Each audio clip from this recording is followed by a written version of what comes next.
Oke, assalamualaikum warahmatullahi wabarakatuh. Apa kabar teman-teman? Oke, jadi ini merupakan video pertama dari series kita yaitu belajar tentang PHP dan juga MySQL. Setelah kita kemarin belajar tentang bagaimana apa sih itu web service dan bagaimana cara kerja web service. Setelah itu apa sih itu URL dan kita breakdown ya dari URL-URL-nya itu.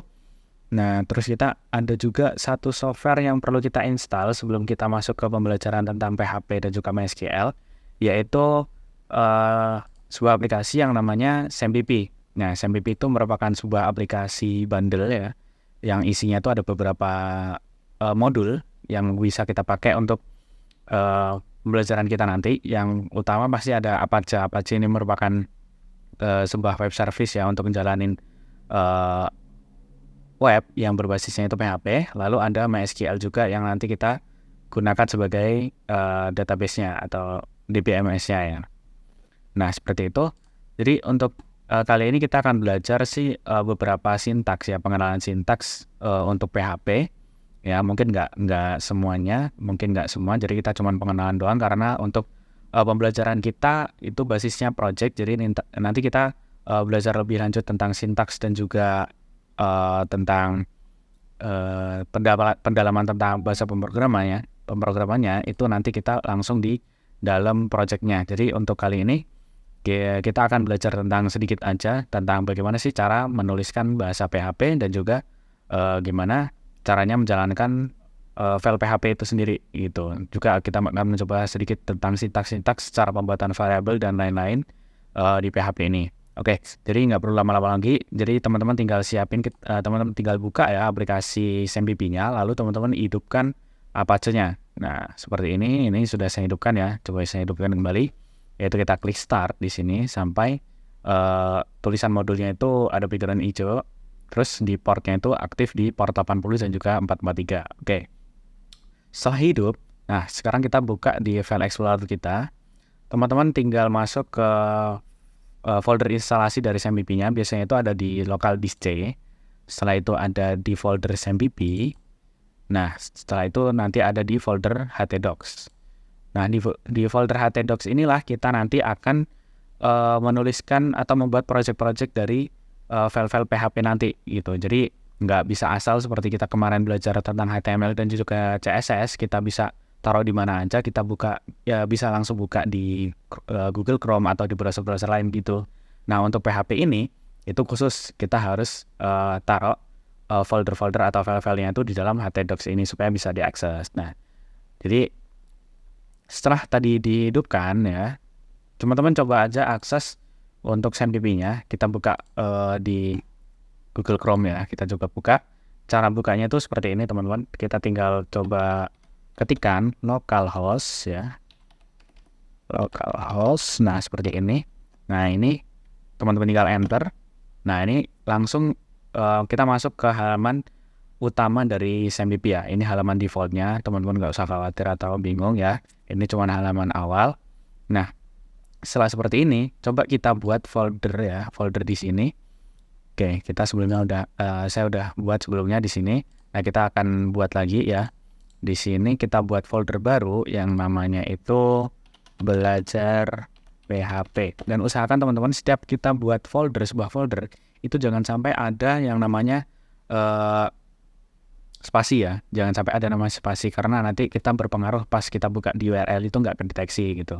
Jadi usahakan kalau misalnya bikin folder itu, kalau misalnya satu kata ya satu kata, kalau misalnya mau dua kata ya kita bisa gabung, atau juga bisa kita gunakan tanda penghubung ya seperti strip ini ya, atau juga bisa kita pakai underscore gitu. Jadi jangan sampai ada spasi. Jadi biasakan untuk buat folder itu kita pakai tanda penghubung atau tidak sama sekali juga nggak apa-apa. Nah, oke, setelah kita buat foldernya, setelah itu kita coba buka text editornya. Di sini saya pakai Visual Studio Code ya. Saya pakai Visual Studio Code. Oke. Nah, di sini ya teman-teman. Saya pakai Visual Studio Code. Nah, setelah itu teman-teman tinggal buka nih open folder, kita arahin ke foldernya yang ada di dalam htdocs tadi. htdocs, kita masuk di belajar PHP. Oke, kita select di sini. Oke, kita select di sini, kita yes terus author. Oke, di sini kita akan buat satu file yang namanya itu index.php. Oke, seperti ini ya. Saya gedein, nah seperti ini. Kita buat file yang namanya index.php. Nah, coba teman-teman buka ya. Cara aksesnya itu kita hapus nih dashboard. Setelah itu kita tuliskan nama foldernya tadi. Apa nama foldernya? Itu belajar php. Nah, ini nama foldernya tadi. Kita enter. Nah, masih kosong. Kenapa? Ya karena kita belum menuliskan apapun di sini. Nah, kenapa kok nggak harus begini? Index.php kita akses filenya. Ya, sama aja teman-teman. Jadi sama aja. Kita bisa akses filenya seperti ini, nama filenya langsung, filenya seperti index.php, ataupun kita hapus karena di sini dia akan otomatis mendeteksi file yang namanya index, seperti kita belajar PHP kemarin, HTML kemarin. Jadi kalau kita punya file yang namanya index.html atau index.php, kalau kita buka di browser itu pasti dia langsung terdeteksi. Jadi kita nggak perlu tulis namanya lagi gitu. Jadi ini udah terdeteksi, dia akan otomatis mencari yang namanya filenya index gitu. Oke, sekarang kita bakal coba ya tuliskan beberapa tag PHP di sini. Oke, untuk di PHP itu kita juga ada tag pembuka dan juga penutup. Jadi kita menuliskan kode-kode PHP itu di dalam tagnya. Seperti di HTML kemarin ada tag H1 dan lain-lain. Nah, di PHP itu kita punya tag seperti ini namanya. Nah, ini namanya tag PHP. Lalu di mana kita menuliskan kode-kode PHP-nya, yaitu di dalam sini nih. Nah, di antara tag pembuka dan juga tag penutupnya seperti ini. Oke. Nah, sekarang kita bakal coba nampilin sebuah teks ya. Kita bakal coba nampilin sebuah teks. Nah, yang pertama itu kita pakai yang namanya echo. Echo ini digunakan untuk menampilkan sebuah output gitu. Nah, apa yang mau kita keluarkan? Nah, kita pakai string tanda petik di sini. Kita akan keluarkan hello world. Seperti ini. Jangan lupa titik koma. Nah, di PHP kita pakai titik koma juga. Jangan lupa di save. Kita save. Lalu kita coba buka di browsernya. Kita refresh. Nah, kelihatan ya teman-teman. Nah, di sini ada tulisan hello world yang udah kita tuliskan tadi. Oke.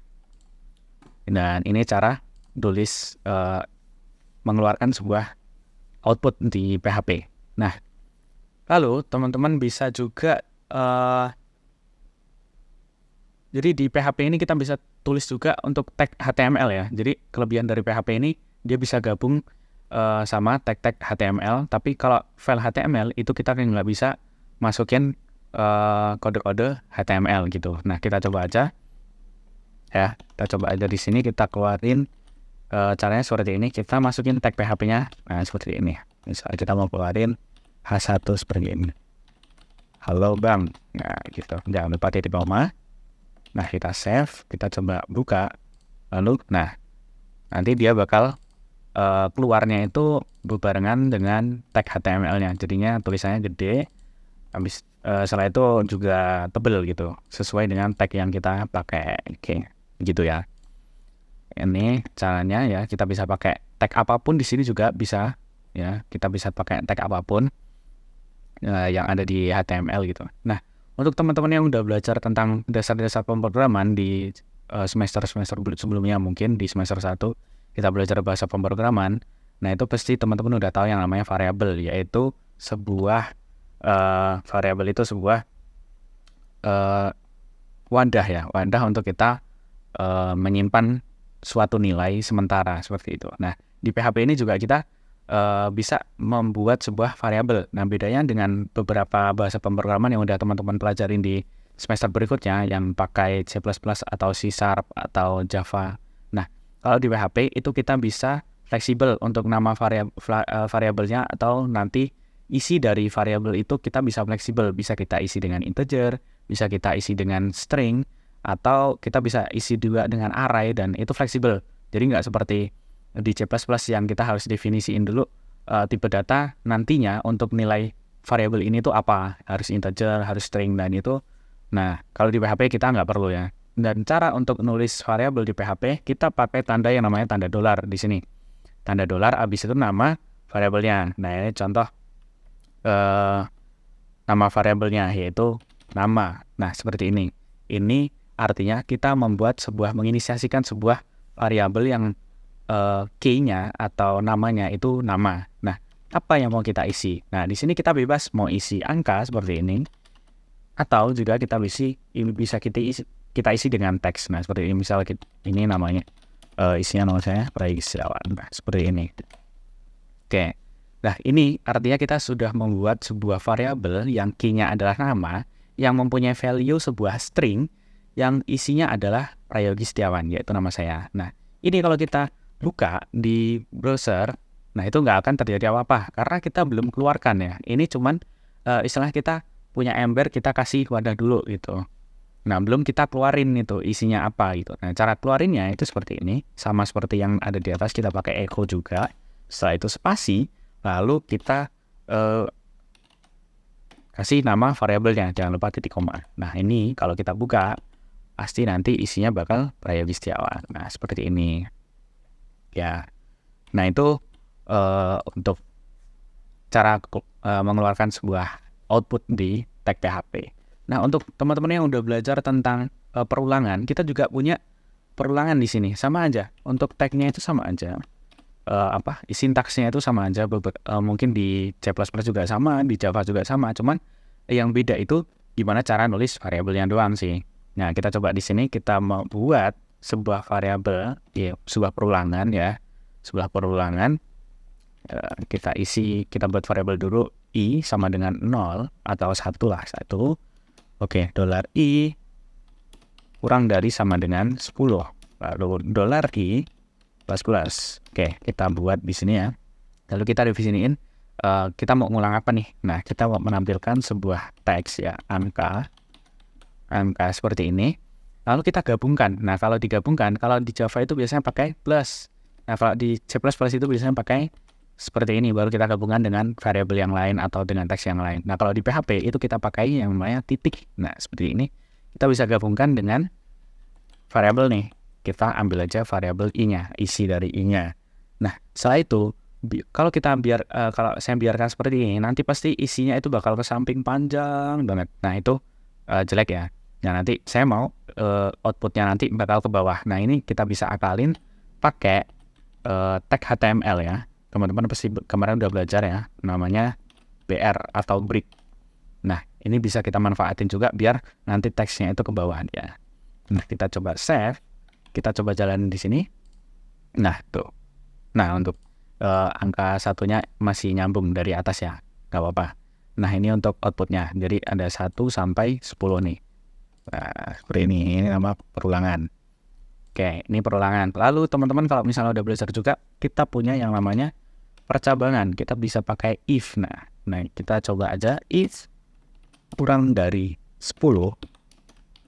Nah, siapa? Nah, kita mau kasih echo-nya itu benar. 5 itu kurang dari 10. Nah, selain itu, kalau salah bagaimana? Kalau salah, kita keluarin salah 5 itu tidak kurang dari 10 ya, seperti ini. Nah, seperti ini. Nah, ini teman-teman harusnya udah tahu ya nanti outputnya apa, karena 5 itu kurang dari 10. Benar apa enggak gitu. Nah, harusnya jawabannya sih benar ya. Kita coba lihat di bawah. Nah, hasilnya itu benar. Nah, ini beberapa contoh ya teman-teman untuk bagaimana sih cara menuliskan tag sebuah kode-kode PHP dan juga gimana sih cara jalaninnya seperti itu. Nah, sedikit lagi ya, di PHP kita juga bisa pakai tag HTML teman-teman. Nah, kita tinggal tulis aja di bawahnya seperti ini, kita buat struktur HTML-nya, kita pakai tanda seru, lalu kita klik tab. Nah, ini bisa kita pakai juga sama aja. Nah, kita ganti coba nih, belajar PHP. Nah, seperti ini. Coba kita refresh, harusnya title yang di atas ini harusnya berubah ya. Nah, belajar PHP. Nah, ini kita bisa pakai juga HTML di sini. Nantinya kita bakal sering untuk berkutit ya dengan tag-tag dari PHP atau sintaks-sintaks dari PHP kita gabungkan dengan HTML gitu ya. Jadi bagi teman-teman yang kemarin udah belajar HTML, tolong dipelajarin lagi yang benar, ditambah pahamin lagi gitu ya. Oke, mungkin ini aja sih yang bisa saya sampaikan untuk awalan kita belajar PHP ini. Untuk selanjutnya kita bakal masuk ke sebuah project ya. Sebuah project, kita akan buat sebuah aplikasi untuk menginputkan sebuah buku, data-data buku.